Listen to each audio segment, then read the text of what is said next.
దేశంలో అత్యంత కీలకమైన మెడికల్ ఎంట్రన్స్ పరీక్ష అయిన నీట్ 2026 చుట్టూ భారీ వివాదం నెలకొంది.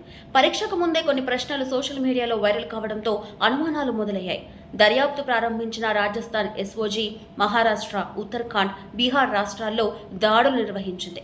ఈ క్రమంలో ఇప్పటి వరకు 13 మందిని అదుపులోకి తీసుకున్నారు.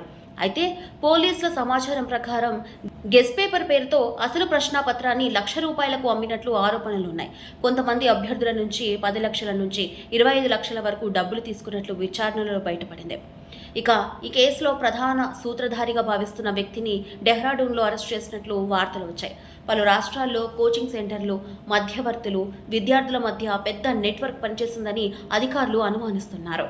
ఈ వివాదంలో లక్షలాది విద్యార్థులు ఆందోళనలో ఉన్నారు. పరీక్ష రద్దు, రీ-ఎగ్జామ్ నిర్వహణపై కూడా చర్చ జరుగుతుంది. కేసును ఇప్పుడు సిబిఐ కూడా దర్యాప్తు చేస్తోంది. నీట్ వంటి జాతీయ స్థాయి పరీక్షల్లో లీకులు బయటపడటం వల్ల విద్యార్థుల భవిష్యత్తుపై తీవ్ర ప్రభావం చూపిస్తోంది.